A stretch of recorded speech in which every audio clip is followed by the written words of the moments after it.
قائمة الزمالك لماتش دريمز الغاني في الكونفدرالية. في حراسة المرمى محمد عواد ومحمد صبحي ومعاذ علاء الدين. انا مش عارف محمد صبحي ايه اللي حطه في قائمة الزمالك.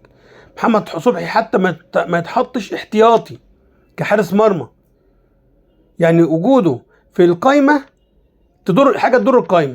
ابعدوا عن محمد صبحي عن الزمالك لو عايزين تكسبوا. بالنسبة للدفاع، المسلوسي، حسام عبد المجيد، مصطفى الزناري، سيد نيمار، ياسر حمد.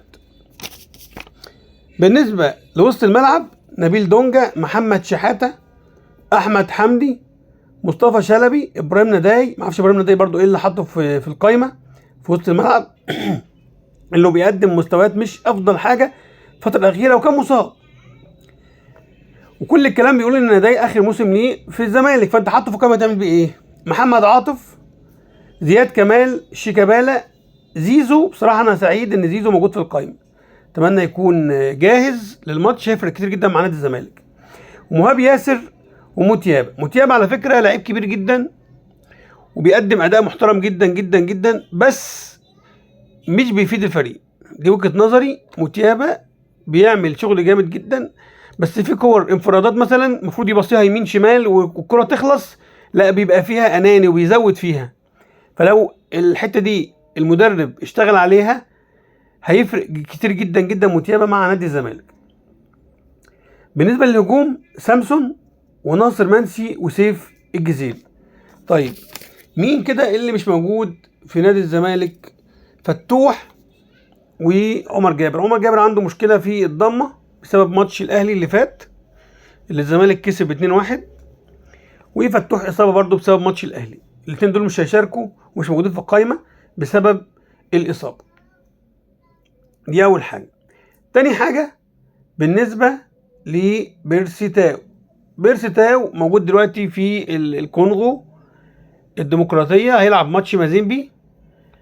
وهنا عايزين نسال هو كان فين بيرسي تاو؟ بيقول لك كان مصاب، فجاه ظهر من الاصابه وهيلعب ماتش مازيمبي الكونغولي. طبعا الكلام ده مش مظبوط، لكن بيرسي تاو كان متمرد لانه ما كانش عاجبه الوضع في الاهلي.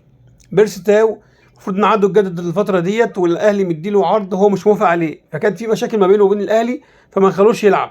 لكن لما الاهلي اتغلب ماتش واثنين وخسر نقاط كثيره عمل ايه؟ لعبوه فجاه. حد في الاعلام اتكلم عن مشكله بيرسي تاو مع الاهلي وان هو كان متمرد ومش عايز يلعب مع الاهلي؟ محدش هيتكلم. ودي برضو من الحاجات السلبيه اللي في الاعلام. شوبير بيتكلم على كوره الهدف الثاني للزمالك، بيقول ان الكوره دي اساسا فاول، والكابتن توفيق السيد قال ومحمود البنا قال. توفيق السيد ومحمود البنا من وجهة نظري هم حكام دايما بيبقوا في صف الاهلي. محمود البنا بالذات في ماتش بيراميدز لما الشيبي انضرب من علي معلول ومحمد الشناوي حتى ما طلع لهمش انذار، حتى ما كتبش في التقرير بتاعه. كان في كوره حسبها ضربه جزاء للنادي الاهلي في ماتش بيراميدز محمود البنا، وشوفوها فيهاش اي حاجه. محمود البنا بيميل للنادي الاهلي، فما تقوليش محمود البنا وتوفيق السيد. لكن انت بتقول ان الكوره ديت فاول من الاساس. خلاص ده رايك وانت حر فيه، رايك وانت حر فيه. لكن في حكام تانية بتقول الكوره ما فيهاش فاول. لكن اللي انا عايز اسال فيه دلوقتي احمد شوبير، ونسال فيه توفيق السيد، ونسال فيه محمود البنا. كوره ندفت في الشوط الاول لما شال الجزيري ديت يستحق الطرد ولا ما يستحقش الطرد؟ يستحق انذار تاني وطرد ولا لا؟ طيب لو كان انطرد ندفد في الشوط الاول كان شكل الشوط الثاني يبقى شكله عامل ازاي؟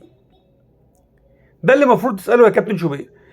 لو انت محايد هتسال السؤال ده وتسال السؤال ده، هتقول ان الكره دي فاول وبرضه ندفد المفروض ينطرد من الشوط الاول. لكن هنا باكد ان شوبير مش محايد، والدليل ما سالش على كره ندفد ولا كانها موجوده. وهنا اعتمدنا على الكابتن شوبير. بالنسبه لامام عاشور، امام عاشور بيثبت جاهزيته بكذا صوره، وبيقول ان انا جاهز وهيبدا يلعب الفتره الجايه. ده كلام جميل، بس هنا ملحوظه: امام عاشور اصبح الاهلي بدون امام عاشور بيتغلب ويتعادل ويتبهدل. اصبح امام عاشور هو قوه النادي الاهلي. يعني الاهلي واقف على لاعب واحد اللي هو امام عاشور، لما بيتصاب الاهلي بيتعادل ماتش واثنين وثلاثه وبيفوز على زد بالعافيه وبيتغلب من الزمالك، اصبح قوه الاهلي في امام عاشور. ويقول لك الاهلي بمن حضر. طب امام عاشور لما غاب اهوت مفيش حد مكانه يسد مكانه. فاذا الاهلي بالوضع ده امام عاشور يعني الفتره الجايه هيحس بنفسه. وخليكم فاكرين الكلام ده، امام عاشور بعد ما شاف مستوى الاهلي من غيره هيحس بنفسه.